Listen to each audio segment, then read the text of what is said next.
Mega TV நேயர்களுக்கு வணக்கம். பெண்கள்.com நிகழ்ச்சியில் சுபகிரகம் பகுதியில் அனைவரையும் சந்திக்கிறதுல மிகவும் மகிழ்ச்சி. இன்றைக்கி நம்ம பிரதோஷம், இன்றைக்கி புதன்கிழமை பிரதோஷ நாள். இன்றைக்கி சாயங்காலம் நம்ம எப்படி போய் இறைவனை வழிபாடு செய்யணும், இந்த பிரதோஷத்தினுடைய சிறப்பு என்ன அப்படிங்கிறத பார்க்கலாம். இன்றைக்கி பார்த்திங்கன்னா சந்திரன் தனுசு ராசியில் சஞ்சாரம் செய்கிறார். சுக்கிரனோட அவர் இருக்கார். மூலம் பூராடம் நட்சத்திரத்தில் இன்றைக்கி சந்திரன் சஞ்சாரம். ஸோ யாருக்கு சந்திராஷ்டமம் அப்படின்னு பார்த்திங்கன்னா ரோகிணி நட்சத்திரக்காரர்களுக்கு இன்று சந்திராஷ்டமமாக அமைக்குது. இந்த தை மாதத்தில் வரக்கூடிய பிரதோஷம், இதற்கு ஏதாவது ஒரு சிறப்பு இருக்கா அப்படின்னு பார்த்திங்கன்னா சூரியன் மகர ராசியில் இருக்கிறது தான்.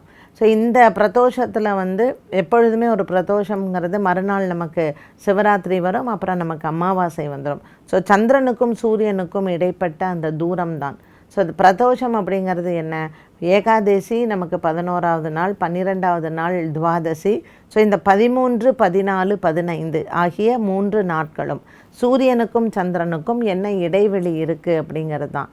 அப்போது அந்த சந்திரன் எந்த ராசியில் சஞ்சாரம் செய்கிறார், அதுதான் அந்த மாதம் சூரியன் மாறும் பொழுது மாதம் வரக்கூடிய இந்த பிரதோஷம். ஸோ எல்லா காலகட்டத்திலையும் சிவராத்திரி வரும் அப்படிங்கிறது சொல்ல முடியாது. எப்போ இந்த 2 திதியும் நம்ம பிரதோஷம் இருக்கு இல்லையா, அதாவது திரையோதசி சதுர்தசி ரெண்டும் இருக்கக்கூடிய அன்னைக்கு தான் அதை நம்ம சிவராத்திரி அப்படின்னு நம்ம சொல்கிறோம். ஸோ எல்லா மாதங்கள்லேயும் அந்த திதி 2 திதியும் ஒரே நாள் வரும் அப்படிங்கிற கட்டாயம் கிடையாது. அது வராமல் கூட போகலாம். ஸோ பிரதோஷம் மட்டும் வரும், சிவராத்திரி வராது.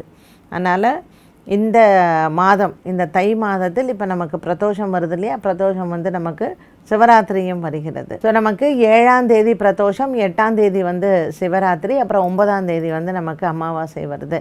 இந்த தை மாதத்தில் வரக்கூடிய இந்த பிரதோஷம், ஏன்னா அடுத்த வரக்கூடிய மாசி மாதம் மகா சிவராத்திரின்னு பேர் அதுக்கு. அமாவாசைக்கு அப்புறம் வரக்கூடிய அந்த அமாவாசை டைமில் வரக்கூடிய அந்த சிவராத்திரி.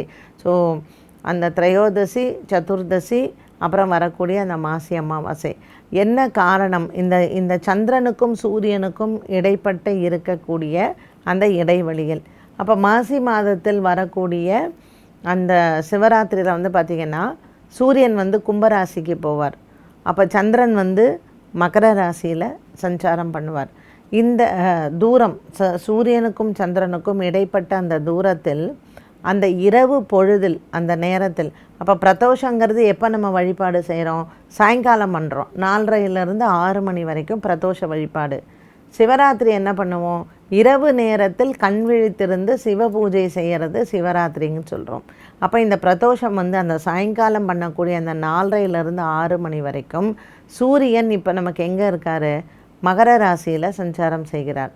இந்த மகர ராசியில் சஞ்சாரம் செய்யக்கூடிய சூரியனும் தனுசு ராசியில் சஞ்சாரம் செய்யக்கூடிய சந்திரனும் இந்த பிரதோஷ காலத்தில் நம்ம சாயங்காலம் அந்த 4:30 மணிலேருந்து 6 மணிக்குள்ளே ஈஸ்வரனை சென்று அந்த வழிபாடு எப்படி பண்ணுறோம், நந்தியினுடைய 2 கொம்புகள் இருக்கு இல்லையா, இந்த கொம்புகளுக்கு இடையே நம்ம சிவபெருமானை தரிசனம் செய்ய வேண்டும். இதுதான் பிரதோஷத்தில் நம்ம செய்யக்கூடிய வழிபாடே. ஆனால் நாம் எல்லாமே தப்பாக தான் செய்கிறோம். அந்த பிரதோஷம்னா கண்டிப்பாக போய் அந்த நந்தி காதில் நம்ம பேசணும் அப்படிங்கிறது அப்படியெல்லாம் வழிபாட்டினுடைய முறையில் சொல்லப்பட்டதே கிடையாது. இது நம்மளாக எடுத்துக்கிட்டு நம்மளாக செய்கிறது ஒன்று தான். ஒரு 4 பேர் செய்யும் பொழுது உடனே அதை 40 பேர் செய்கிறாங்க, அப்புறம் அது ஒரு 400 பேர் செய்கிறாங்க. ஸோ இந்த வழிபாட்டு டைமில் நீங்கள் போய் நந்தி காதில் சொல்லணும்ல. பிரதோஷத்தில் என்ன பண்ணுறாரு, கைலாயத்தில் சுவாமி தன்னுடைய குடும்பத்தாருடன் கைலாய மலையை யார் மேலே சுற்றி வராரு, நந்தி தேவர் மேலே சுற்றி வராரு. அப்போது அவங்க நர்த்தனம் ஆடி நந்தி தேவர் மத்தளமிட ஈஸ்வர சுவாமியும் தேவியும் அங்கே ஆடல் பாடலுடன் நமக்கு கைலாய மலையை அவங்க நந்தி மேலே சுற்றி வரதான். ஸோ இன்றைக்கி இருக்கக்கூடிய இதில் நம்ம சொல்லணும்னா சிவபெருமானினுடைய ஒரு ஃபேமிலி டைம்னு நம்ம சொல்லலாம். அவர் விநாயகரோடையும் முருகரோடையும் அங்கே இருக்கக்கூடிய, அந்த காலத்தில் அப்படி தான் நம்ம நந்தி மத்தளமிடுறாரு, மற்ற சிவனடியார்கள்லாம் அங்கே இருக்காங்க, கணபூதங்கள் எல்லாம் அங்கே இருக்குது. சிவபெருமான் அந்த டைமில் அவர் கைலாய மலையை சுற்றி வராரு. அப்போ அந்த அனுகிரகத்தை நமக்கு தரார். ஸோ இந்த வழிபாடு அப்படிங்கிறது காலங்காலமாகவே நடக்கிறதான். இது நந்தி காதில் போய் சொல்லணும் அப்படிங்கிற மாதிரிலாம் கிடையவே கிடையாது. ஸோ அந்த சிவ பூஜையை எப்படி செய்கிறோம், அந்த பிரதோஷ காலத்தில் அபிஷேகம் ரொம்ப முக்கியம். உங்கள் பக்கத்தில் ஏதாவது சிவன் கோவில் இருக்குன்னா அந்த டைமுக்கு போங்க. பால் அபிஷேகம் பண்ணுங்கள், அரிசி மாவு வாங்கி கொடுங்க அபிஷேகத்துக்கு. பச்சரிசி தானம் பண்ணுறது ரொம்ப விசேஷம் அந்த டைமில் கோவிலுக்கு சாயங்காலம் போயிட்டு. ஸோ இந்த பிரதோஷ காலம் அப்படிங்கிறது நம்மளுடைய வாழ்க்கையில் நாம் செய்யக்கூடிய பாபங்கள் தீரக்கூடிய ஒன்று. அந்த டைமில் நம்ம ஓம் நமச்சிவாயா அப்படிங்கிற மந்திரத்தை சொல்லி அந்த வில்வத்தினால் சுவாமிக்கு அர்ச்சனை பண்ணி நந்தி தேவருக்கு அபிஷேகம் செய்து நந்தியின் கொம்புகளுக்கிடையே நம்ம சுவாமியை பார்க்கணும் அப்படிங்கிறதான் பிரதோஷ கால வழிபாடு. நாயன்மார்களும் அப்படி தான் தேவார பாடல்கள் எல்லாம் பாடியிருக்கிறாங்க. ஸோ அந்த காலகட்டத்தில் நம்ம இறைவனை நந்தி தேவருக்கும் நம்ம மரியாதை செலுத்த வேண்டும். நம்ம எப்போ ஒரு சிவன் கோவிலுக்கு போகிறதாக இருந்தாலும் நந்தி தேவன் அதிகார நந்தி அப்படின்னு சொல்கிறோம் இல்லையா, அவருக்கு தான் அதிகாரம் இருக்குது. ஸோ நம்ம எப்படி ஒரு மகாவிஷ்ணு கோவிலுக்குள்ளே போகும்போது கருடனை வணங்கி விட்டு செல்கிறோமோ அவங்கள்ட்ட பர்மிஷன் கேட்கணும். நான் சுவாமியை பார்க்குறதுக்காக வந்திருக்கேன், எனக்கு அந்த அனுமதி இருக்கா அப்படின்னு நீங்கள் நந்தி தேவர்கிட்ட கேட்டிங்கன்னா நந்தி தேவர் மூலமாக தான் உங்கள் பிரார்த்தனை எல்லாமே அங்கே சுவாமிகிட்ட போகும். பட் நம்ம யாரும் எதையுமே ஃபாலோவே பண்ணுறது கிடையாது. ஒரு கோவிலுக்கு போகும்பொழுது முதல்ல விநாயகரை வழிபாடு செய்து நந்தி தேவர் இடத்தில் நம்ம ஒரு அவர்கிட்ட பெர்மிஷன் வாங்கணும், நான் உள்ளே போய் சுவாமியை பார்க்கலாமா அப்படின்னு.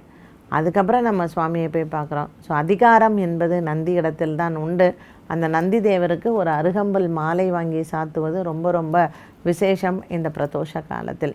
இந்த பிரதோஷத்தில் நம்ம நந்தி தேவருக்கு மாலை சாற்றி நம்ம உள்ளே போய் சிவபெருமானையும் வணங்கி விட்டு இந்த அபிஷேகத்தை நாம் வணங்கும் பொழுது பிரதோஷ கால வழிபாடே நந்தியின் கொம்புகளுக்கிடையே இறைவனை பார்ப்பது தான். அதுதான் மெயின். பட் நம்ம எத்தனை பேர் அதை கரெக்டாக ஃபாலோ பண்ணுறாங்க அப்படிங்கிறது தெரில. பட் நிறைய பேர் செய்யக்கூடிய தவறு அந்த பிரதோஷ காலத்தில் போயிட்டு வீட்டில் இருக்கிற கஷ்டத்தை பூரா நந்தி காதில் போய் சொல்கிறது. ஃபஸ்ட்டு சுவாமிகிட்ட நம்ம பேசும்பொழுதே நம்மளுடைய எச்சல் சுவாமி மேலே படும். அதுவே மகா பாவம். அதனால் அந்த மாதிரி தயவு செஞ்சு நீங்கள் பண்ணாதீங்க. மும்பையில் இந்த சித்தி விநாயக் டெம்பிள் போயிருந்தேன். அங்கே பார்த்திங்கன்னா அந்த மூஞ்சலிக்கு எல்லோரும் காதில் சொல்லின்னு இருக்கிறாங்க. அந்த மூஞ்சலி வெள்ளி கவசம் போட்டு இருக்கு. ஸோ நம்ம மக்கள் இங்கேருந்து அங்கே கொண்டு போனாங்களா அந்த ஹேபிட்டை, இல்லை அங்கேருந்து இங்கே இதை எடுத்துகிட்டு வந்தாங்களா அப்படிங்கிறது தெரில. பட் சாஸ்திரங்களும் வேதங்களும் சொல்கிறதுல நீங்கள் நந்தி காதில் போய் அதெல்லாம் சொல்லுங்கன்னு சொல்கிறதே கிடையாது. நம்ம தான் தவறான விஷயங்களை நம்ம ஃபாலோ பண்ணிகிட்ருக்கோம். ஸோ முடிஞ்ச வரையில் யார் யார் மாற்றிக்க முடியுமோ நீங்கள் மாற்றிக்கோங்க. பிரதோஷ கால வழிபாடு நந்தி கொம்புகளுக்கிடையே ஈசனினுடைய அபிஷேகத்தை காண்பது தான்.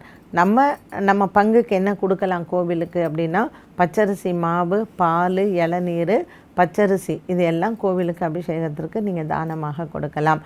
நந்திக்கு பச்சை பயறு இருக்குது இல்லைங்களா, அப்போ அந்த பச்சை பயறு சுண்டல் செய்து நந்திக்கு அதை நைவேத்தியமாக செய்கிறது ரொம்ப நல்லது. நைவேத்தியம் செஞ்சு 4 பேருக்கு நீங்கள் கொடுக்கலாம்.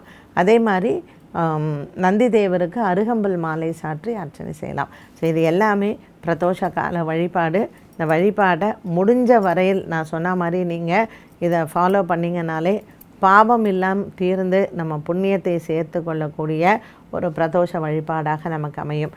இந்த தை மாதத்தில் வரக்கூடிய பிரதோஷம் மட்டுமல்லாமல் மாதம் பிரதோஷ வழிபாடை நீங்கள் இந்த மாதிரி பண்ணிட்டு வந்தீங்கனாலே போதுமானது.